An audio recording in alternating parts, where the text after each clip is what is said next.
Livro de Miramês, Maria de Nazaré, escrito pelo médium João Nunes Maia. Capítulo 10. Os rabinos em conselho.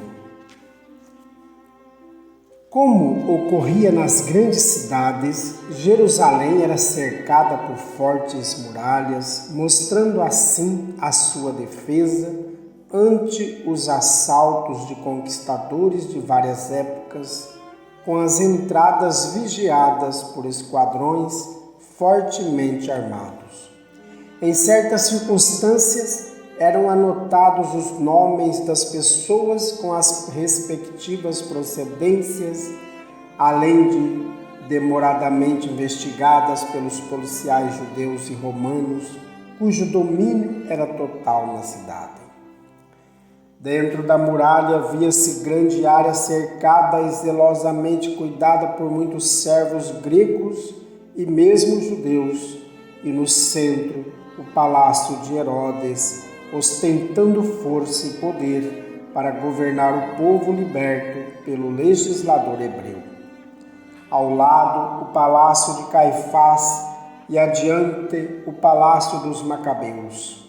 Do lado oriental ficava a grande área do templo, toda cercada por fortes muros e variadas portas.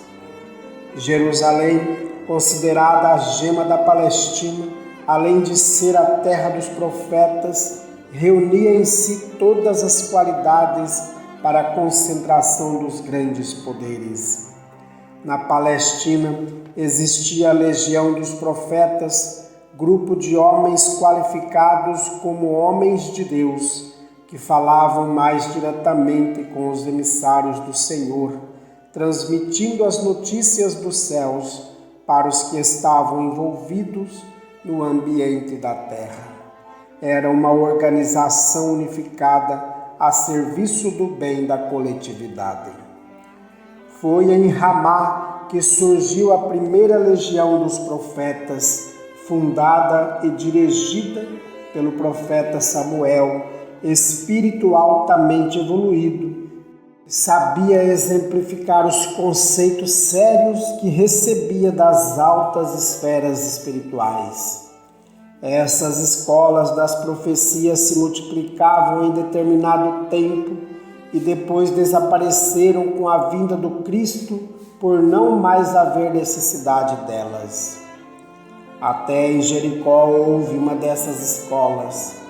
Eis porque os profetas eram respeitados devido à linhagem educativa, eram homens de alta moral, conceituados nos mais elevados sentimentos e que somente desejavam à nação e ao mundo a verdadeira paz, dando prova disso pela vida que levavam. A Caldeia, a Assíria e o Egito foram os grandes centros do espiritualismo, onde se viam fenômenos transcendentais, provando assim a existência de Deus e da realidade da vida depois do túmulo. Os templos eram verdadeiras escolas onde se aprendiam as leis espirituais e como respeitá-las no dia a dia. Esse saber espiritual não é privilégio de uma nação, depreendendo-se daí a paternidade de Deus e a igualdade das criaturas. Isto passa de povo para povo com a mesma força e o mesmo interesse de despertar as criaturas para a luz espiritual. Mais tarde, Jerusalém foi o berço por excelência dos grandes conhecimentos que os profetas escolheram em nome do Todo-Poderoso para revelar a maior das esperanças do mundo e dos povos, a vinda do Messias, o orientador dos homens. Jerusalém ficou sendo o berço dos profetas e foi no conhecido Monte Moriá, escolhido por Davi e construído por Salomão, que se ergueu o grande templo-escola, que com o passar dos anos tornou-se uma universidade espiritual, onde as mulheres, as virgens, se preparavam desde quando tivessem o dom espiritual para trabalhar no serviço de Deus junto aos sacerdotes famosos. É nesse templo que vamos encontrar os principais rabinos reunidos em conselho com o sumo sacerdote da Igreja de Jerusalém para ouvir os 3 sacerdotes com a mensagem ouvida da criança de Nazaré, mensagem que eles não estavam tendo capacidade de interpretar, dados os embaraços que se encontravam na interpretação da própria lei estatuída pelo próprio Sinédrio. Porém, pela indução da consciência, tinham perfeita certeza de que aquela menina não falava por ela. Existia algo falando por seu intermédio e a razão não deixava dúvidas de que era da parte de Deus. Mas a direção das igrejas pertencia ao alto conselho, composto de homens honestos e muito ligados à fala do Senhor. Além disso, entre eles existiam alguns profetas de reconhecida fama pelas suas mais recentes profecias. Estavam eles reunidos no grande salão, tendo ao lado a arca sagrada com os rolos de pergaminhos, onde as leis de Deus se encontravam em forma de letras que o aramaico emprestava. Antes de ser o assunto iniciado pelo sumo sacerdote, ele partiu o pão, oferecendo aos demais membros da comunidade, juntamente com o vinho que foi distribuído entre todos, conforme o costume da época. Aquele conselho era a vigilância do povo judeu. Depois da oração e recitados alguns salmos de Davi, foi entregue a palavra ao rabino Azedamuá, responsável pela ida a Nazaré, à casa de Eli e Ana. Demonstrando certa agitação, mas convicto sobre o que diria, o rabino passou a relatar o que viu e o que ouviu da boca da criança. Príncipe da Igreja de Deus, eis o que ouvi e dou fé. Demais sacerdotes que se reúnem nesta casa de Deus, que o Senhor nos abençoe. De fato, fomos à casa de Eli e Ana em Nazaré para ouvir a menina que se diz ser a provável mãe do Messias que haverá de vir, e posso envolver o meu nome nessas profecias, pois também tive sonhos relativos ao assunto, como já relatei a alguns dos senhores que aqui se reúnem. A criança, com 7 anos de idade, conhece bem mais do que eu as leis de Deus.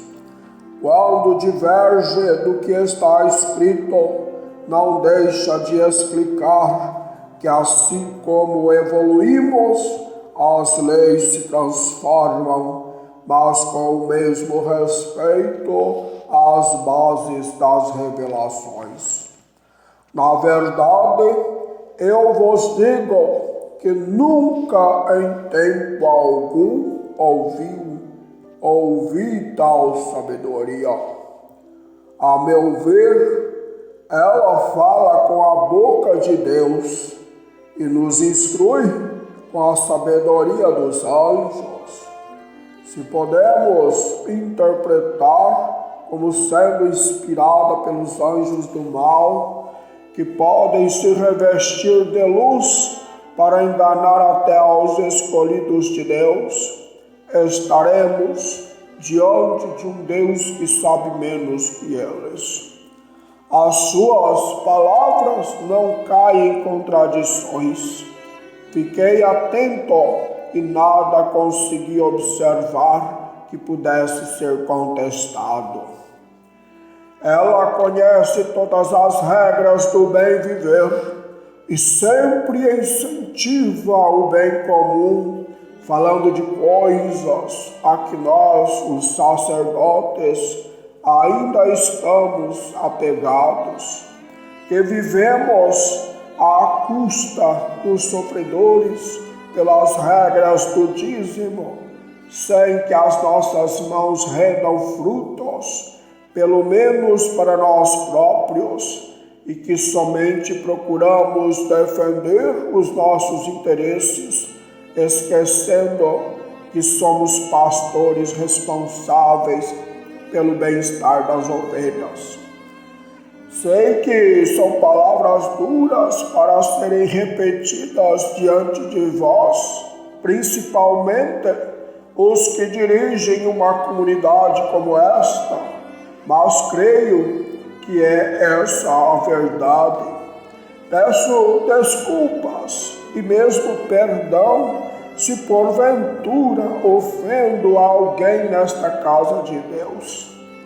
Porém, o que podemos observar em todas as épocas é que tudo muda e sempre para melhor, porque se assim não for, como acreditar em Deus de justiça e de amor? A história nos conta a ascensão de muitas nações e as bruscas quedas em seguida. E nessa sequência, o panorama do mundo muda e as leis são modificadas. Certamente que as leis de Deus são eternas, mas quando elas chegam à terra, são alteradas pelos homens, vós bem sabeis disso. E é essa alteração que sofre a influência do tempo, o espaço que compete à maturidade das criaturas. O nosso próprio organismo não é o mesmo que quando éramos jovens, e com algum tempo mais seremos substituídos por outros que vêm à nossa retaguarda. Já começamos a entrar em período de decadência, com o domínio de Roma em nossas terras, certamente porque erramos em alguma coisa referente às interpretações da lei de Deus, a nós oferecidas pelos grandes profetas. Sinto o silêncio de todos vós e acho que devo continuar falando dessa criança que vem nos trazer a renovação de princípios, pois, por vezes, estamos dormindo nas letras das Escrituras Sagradas, apenas porque são sagradas. Verdadeiramente elas o são, porque ensinam a verdade, desde quando as interpretações não se assegurem no bem-estar dos que dirigem e não sejam garantidas pelo orgulho de casta e raça ou pelo egoísmo. Costuma-se, em nosso meio, não atender nem ouvir reclamações do povo, nem mesmo estudar as palavras alheias que venham nos tirar da inércia. As nossas famílias estão bem fartas, vestem com apuro e frequentam as mais altas reuniões da sociedade. Viajam sem despesas e recebem a admiração de todos. Já passou pela nossa cabeça como devem passar as outras famílias que lutam para pagar os impostos ao Estado e o dízimo à igreja? Há homens, mulheres, crianças no trabalho duro, sem instrução e sem paz. Nus e por vezes lhes faltando até o alimento que entendemos ser coisa sagrada. E ainda com a nossa imposição de frequência às festas e às orações públicas. Qual é a posição da nossa consciência diante de Deus, aquele que tudo vê? Não sei se suporto mais vestir esta túnica, não mudando o modo de ser. Não sei se tenho condição moral para falar aos sofredores que devem esperar o Salvador. Não sei se devo pregar para eles o jejum com a barriga cheia de alimento. Se esta é a igreja de Deus e se este templo do Senhor espera realmente o Messias, ele virá para mudar alguma coisa. Porque se não fosse para mudar, que viria ele fazer? Se fosse para apoiar o que aí está, os sofrimentos aumentariam e a miséria graçaria no mundo todo. Não devemos esperar um Salvador com a espada e o chicote nas mãos. Isso já existe em abundância no mundo todo e não consertou nação alguma. Elas estão cada vez piores, porque as que mais brigaram se mostram agora em decadência. Elas estão mortas, como já falamos. A minha opinião como servo de Deus, do Deus de amor, do Deus de justiça e de paz, é que devemos estudar a fala dessa criança, mudar o que tiver de ser mudado, abrindo assim o caminho para o Redentor da humanidade. Sei também que Nazaré é uma pequena cidade sem expressão religiosa e política, mas aquele que vem do céu não deve precisar do apoio dos homens, das igrejas e mesmo dos príncipes da terra. Ele vem ensinar e não aprender. Ele tem a proteção de Deus e dispensa a dos homens. O rabino calou-se por um pouco para sentir a reação da sua palavra e notava o sangue fluir nos rostos dos respeitáveis companheiros de jornada espiritual. Uma sineta que não tocava estava à espera da mão do príncipe da igreja para que pudessem os sacerdotes entrar em discussão. O sumo sacerdote, parecendo tomado de respeito pela fala do rabino, respirou profundamente, escolhendo caminhos, e disse ao expositor, na educação peculiar ao seu posto: Continua, meu filho, a tua história. Fala tudo o que viste e ouviste. Não é direito interromper uma fala tão importante para nós outros como essa, que trata da vinda do Messias prometido. Tudo isso pode ser o reflexo da sua chegada. Continua, ainda mais, que foi o conselho aqui reunido que te enviou nessa missão. Azedan Moá, refazendo-se das suas emoções, sentiu mais facilidade na liberação do verbo, dando sequência ao seu entusiasmo. Digníssimo príncipe da nossa veneranda igreja, demais sacerdotes que nos cercam, o nosso maior respeito. O final da nossa história é mais objetivo, dado já termos conversado sobre muitos assuntos inerentes às leis que Deus nos enviou pelos grandes profetas. O tema principal é renúncia. Por que falar da nudez nos sobrando roupas. É muito fácil falar do trabalho quando nunca o fizemos. É fraqueza de sentimentos. Falar que devemos suportar a fome quando nunca nos faltou pão. É falta de honestidade para com a própria consciência. Se queremos uma nação unida e um povo ordeiro, é preciso que haja justiça. E justiça somente pode haver pela força da igualdade que nunca existiu na terra.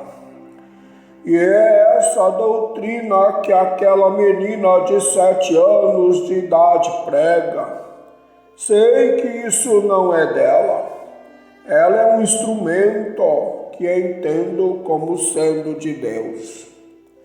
Que o conselho me desculpe se ofendi alguém. Só sei que fui escolhido para lá estar, ouvir e trazer o que pudesse observar. E eu trouxe a realidade, como os meus companheiros puderam assistir comigo. O que deve ser resolvido sobre isso não está na minha alçada dizer, e sim na vontade de Deus, que o fará pelos seus representantes neste conselho. Os ceareiros cercaram os sacerdotes, inspirando-os, bem como aos espíritos que atuavam na casa, para que eles pudessem entender a mensagem de Deus, analisar e escolher o que estava na ordem de modificação. As mudanças são demoradas, porque a evolução não dá saltos. No entanto, precisam começar, e em muitos casos pede sacrifícios e muita dor.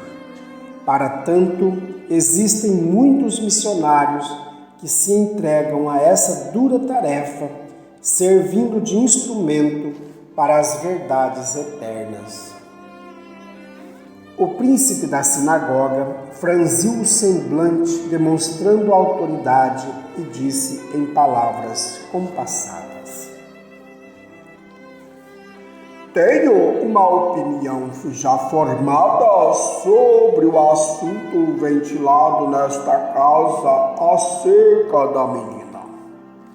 O nosso sagrado templo recolhe sempre as virgens de linhagem nobre que tenham dons espirituais comprovados para educá-las dentro do mais alto preceito das Escrituras. Vamos abrir uma exceção, ofertando essa oportunidade à menina para comprovar junto a todos nós as suas profecias e a sua mensagem para nós e para o povo, porque toda a verdade resiste a todas as controvérsias e livra-se por si mesma de todas as tempestades. Se a sua família se recusar, será prova de fraqueza. E como ajudar a quem não quer ajuda? Nada podemos mudar nesta casa por um simples recado ou ideias que o ar leva. A nossa igreja foi fundada há milhares de anos e vem resistindo a todas as investidas do tempo e dos homens, e prevalece dentro daquela estrutura organizada pelos profetas na sustentação de Moisés, e Deus tem sempre falado por intermédio deles, nos ensinando a seguir os caminhos da pureza e da honestidade. Quando Deus achar conveniente, Ele nos chamará por meio dos mesmos profetas, com recursos mais lógicos para as devidas mudanças. Sei que tudo muda, Não podemos negar essa verdade. No entanto, as mudanças têm de ter fundamentos comprovando a verdade. Nós estamos no meio de verdadeiros e falsos profetas. Quantos messias já apareceram somente porque foi anunciada a vinda do Filho de Deus? E o próprio engano que os fizeram aparecer acabou com eles, pois a força mais verdadeira que existe é a do próprio tempo. Confiemos nele, que o Senhor falará por seu intermédio. Se essa menina veio de fato ao mundo, pelos processos que se falam, se tem realmente a missão de ser a mãe do Salvador do mundo, quem a impedirá? Cabe-nos o dever de a examinar, mas examiná-la junto a nós, no seio da nossa comunidade. A jovem deverá morar no templo como uma das virgens, e no amanhã poderá ser um grande instrumento da divindade em favor do nosso povo. Sinto que muitos dos sacerdotes nesse momento se encontram agitados, querendo defender as nossas leis, mas o nosso dever é silenciar e constatar.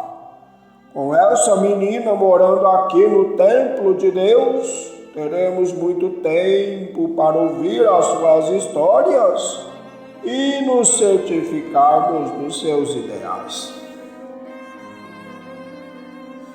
Parecia que a pequena sineta queria tocar por si mesma, dando franquia à palavra, porém o príncipe da igreja não o permitiu. Encerrou a reunião, fazendo com que alguém lesse o Salmo 91 de Davi, e ele, de mãos postas, agradeceu ao Senhor pela oportunidade de se reunirem em nome dos céus. No entanto, a verdade brilha mais que o sol material. A palavra dos rabinos que ouviram a menina de Nazaré ficaram vibrando nas consciências dos sacerdotes, como se fosse a própria voz de Deus.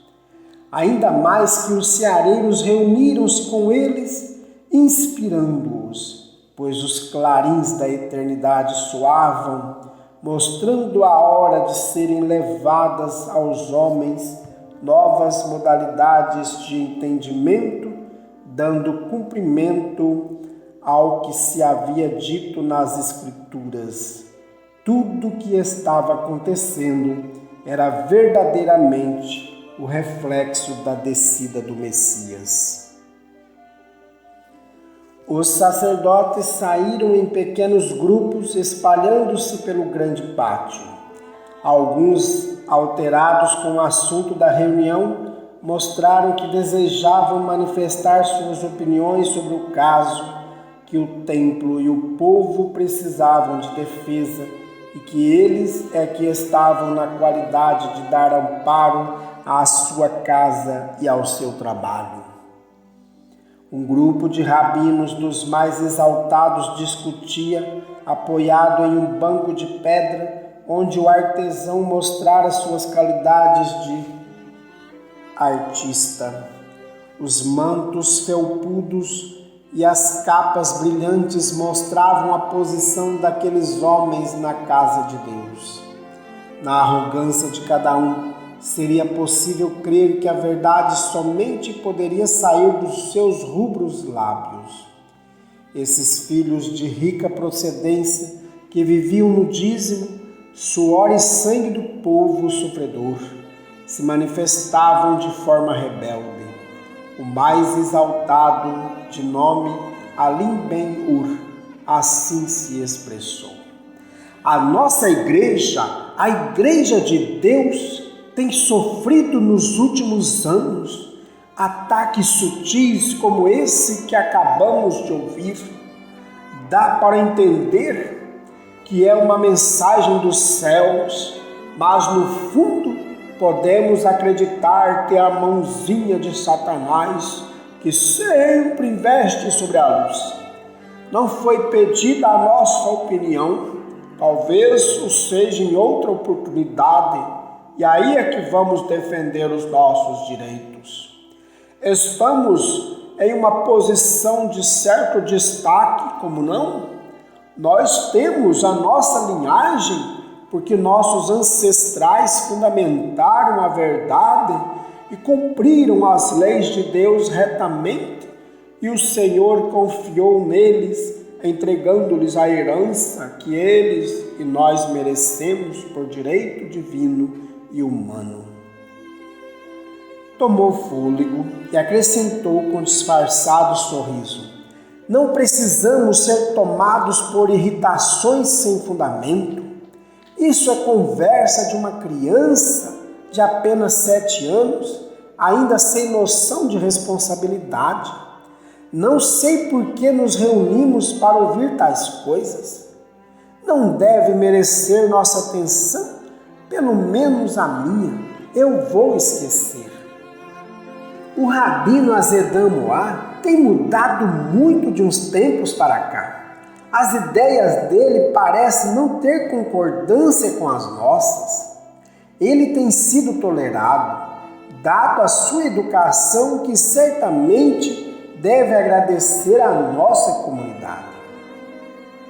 Outros deram seus pareceres, mas já sem muita irritação, e despediram-se, deixando o assunto para outra oportunidade. Próximo de onde estavam os sacerdotes conversando, se reuniam igualmente alguns espíritos de baixa categoria espiritual. No entanto, eles estavam cercados pelos ceareiros, e estes últimos, invisíveis, anotavam a prosa dos malfeitores que nada viram além dos seus próprios companheiros. O que comandava o grupo da desordem dizia com empáfia: eu pude observar algumas palavras do chefe da igreja. Os meus ouvidos buscam longe, graças às minhas estratégias. Sou ardiloso e precavido. Ele parece meio modificado com as palavras daquele velho, que deve estar esquecendo até que ele mesmo existe, querendo transmitir lições de moral ou querer fazer de uma criança um fenômeno. Isso é velho truque para mostrar que essa igreja é a igreja de Deus. As casas que ainda adotam essas velharias estão em decadência e eles se agarram a tudo que chama a atenção do público. Mas nós vamos desmontar essa armadilha do seguinte modo: o príncipe dessa sinagoga tem uma filha e ela tem certas tendências. Vocês sabem como é, e nós podemos aproveitar essa fraqueza para as extravagâncias e agir. Nós o perturbaremos indiretamente através da filha. E ele falou aos ouvidos dos companheiros bem baixinho: ainda é o sexo o melhor caminho para os nossos trabalhos, pois quase ninguém resiste à sua influência. Ele nivela reis e sábios com os próprios animais. Há realmente alguns desses sacerdotes que resistem a todas as provas, já os experimentamos. Mas a maioria deles, se vocês conseguissem acompanhá-los nas suas artimanhas sexuais, não acreditariam que fossem mestres desta igreja.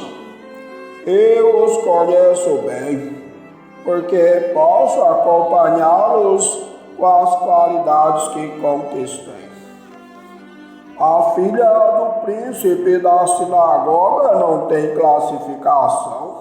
Suas visualizações sexuais ainda não materializaram suas intenções, mas creio que basta um toque para que tudo se realize. E essa é a oportunidade que temos para desmoralizar esses vampiros que vivem à custa dos outros que trabalham.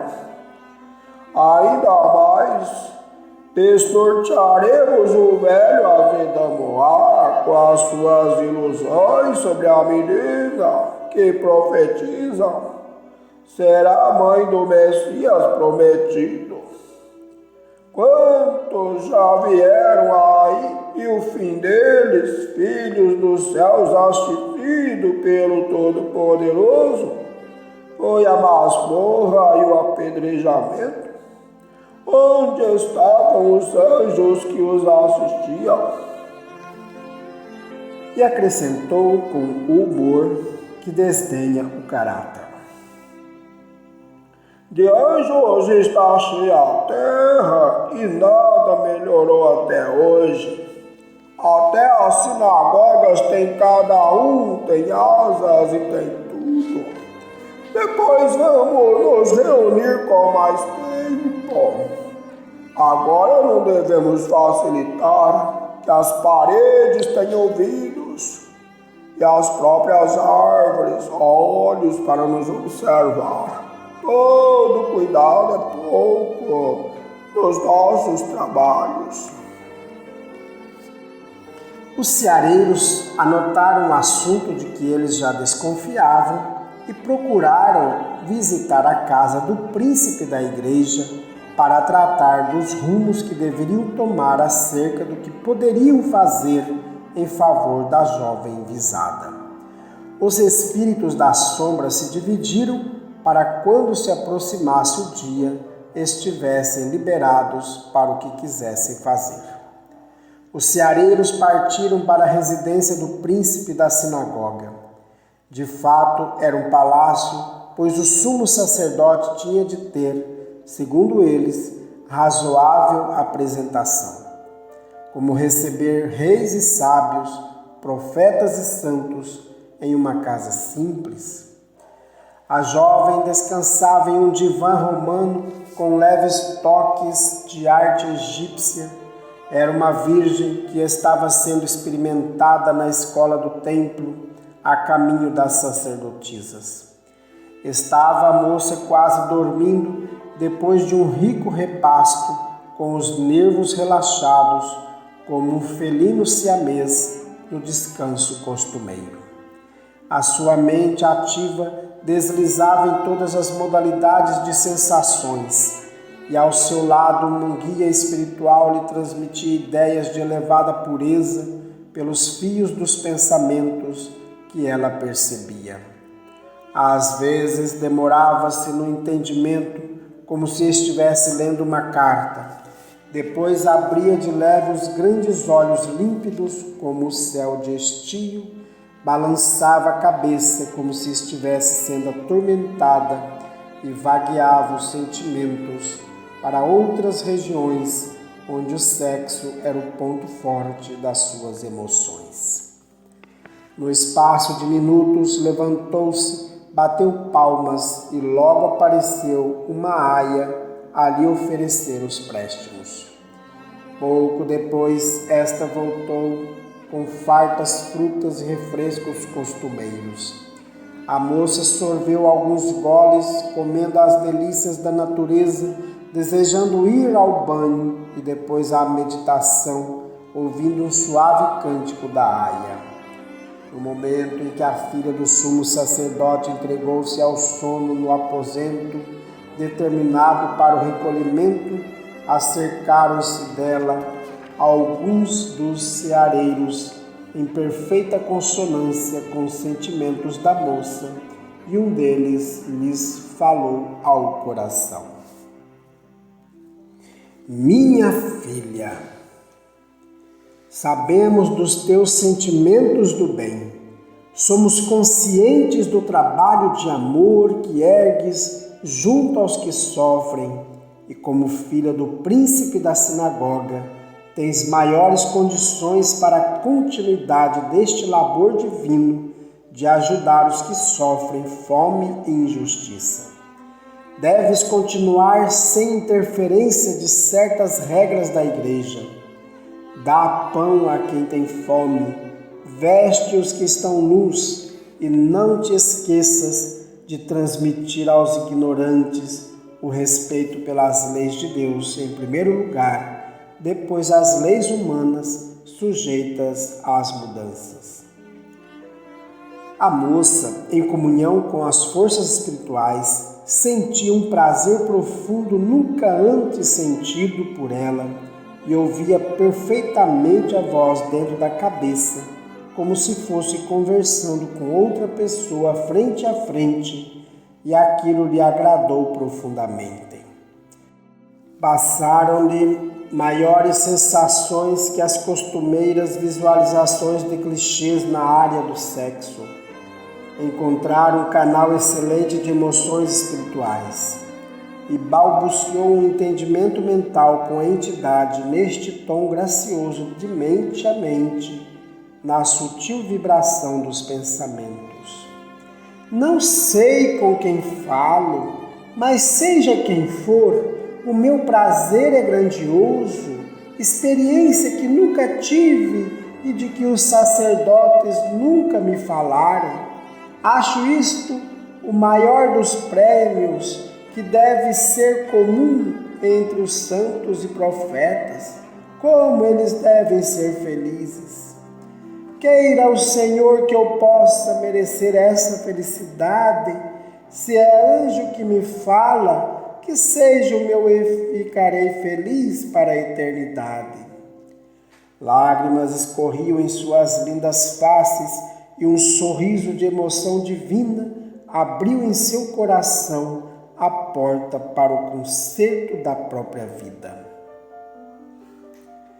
O seareiro, satisfeito e esperançoso, continuou sua fala pelas vias sutis que nem sempre os homens percebem, buscando conceitos e formulando ideias, a fim de sustentar seu coração no coração de Deus, livrando-a da rede maliciosa das trevas.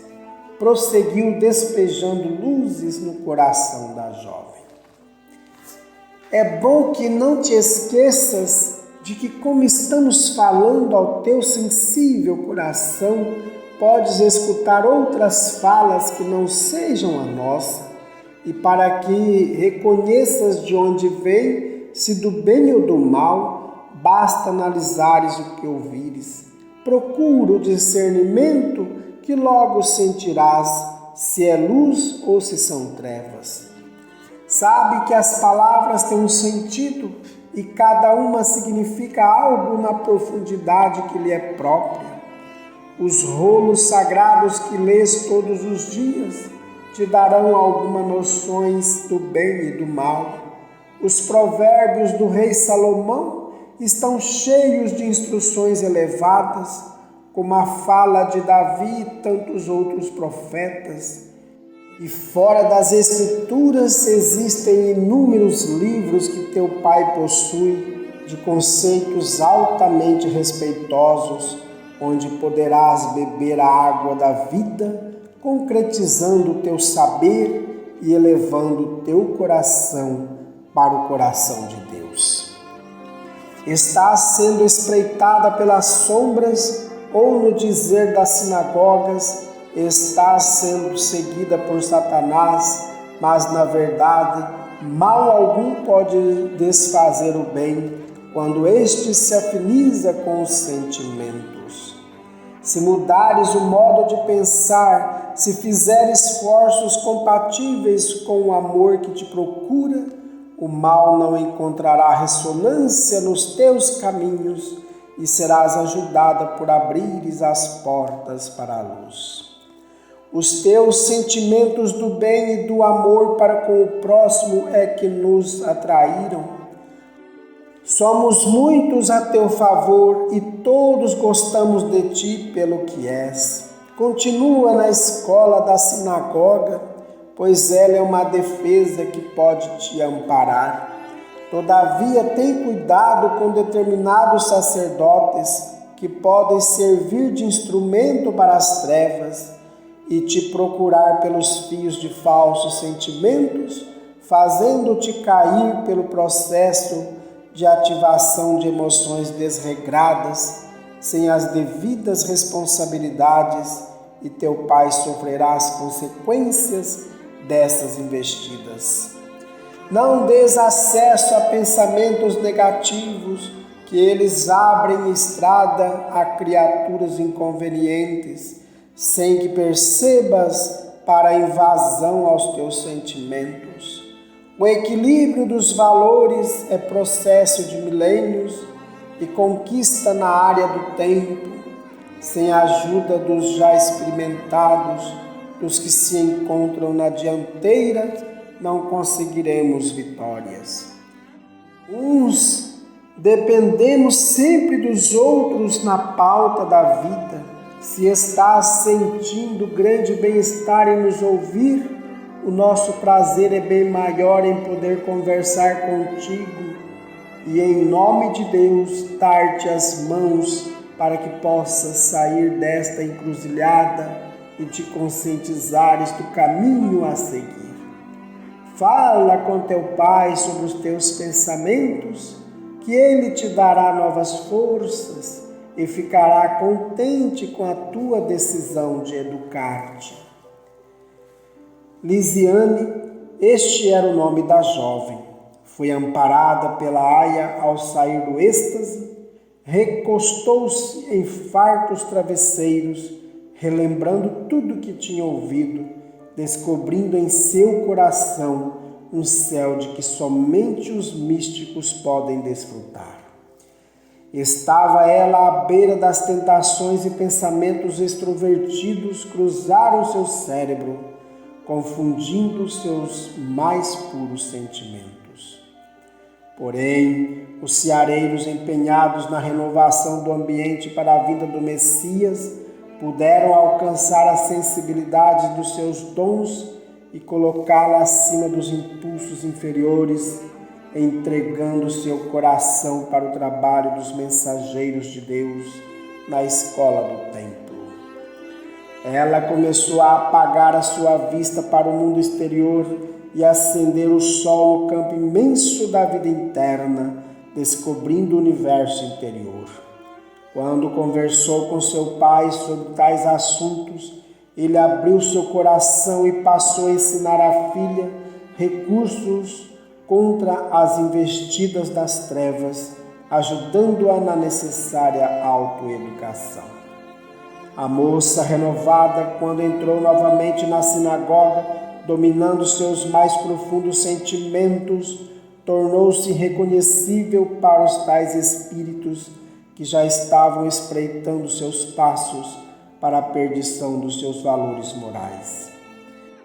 Lisiane achou um grande apoio em Eliseva, iniciada de grande experiência nos serviços do templo e que estava esperando o despertamento espiritual do coração de Lisiane para que pudesse dar-lhe as mãos. Em todas as iniciações, o primeiro passo é a constatação da disposição do iniciando, e isso era a lei do templo, fosse quem fosse, mesmo no caso sendo a filha do sumo sacerdote. Quando o grupo de espíritos inferiores procurou Lisiane para a influência desejada, insuflando pensamentos sexuais e despertando emoções inferiores nos seus sentimentos, não encontraram ambiente. Trabalharam de todos os modos, mas não conseguiram. Eles estavam sendo vigiados pelos ceareiros e bloqueados pelos próprios pensamentos da jovem. E isso era o mais importante para os trabalhadores do bem: encontrar apoio para a devida assistência espiritual, para dar cumprimento à lei de Deus, que demonstra que semelhante atrai semelhante. Os espíritos das sombras revoltados foram em busca do sacerdote que lhes serviu de instrumento e fizeram-no passar vexame sem conta. Todas as suas investidas sobre a moça do templo eram anuladas. Ela corrigia suas insinuações, respondendo às suas palavras que sugerissem ideias inferiores à altura da sua dignidade. Ele não tinha lugar para apoiar suas intenções, pois até a própria consciência o acusava, agitado por tamanho desprezo. Começou a chorar e, socorrido por companheiros, revelou o que ocorria. Foram feitos muitos trabalhos em seu favor, horas a fio de orações e jejuns, para que pudesse afastar Satanás do seu coração. Mesmo assim, durante dias ele não saiu do leito, renovando seus sentimentos. Começou a receber os primeiros socorros dos ceareiros, com a alma aberta a todos os conceitos da verdade. Pediu a presença piedosa de Lisiane para que o perdão pudesse aliviar sua consciência, que se abrasava no centro da alma.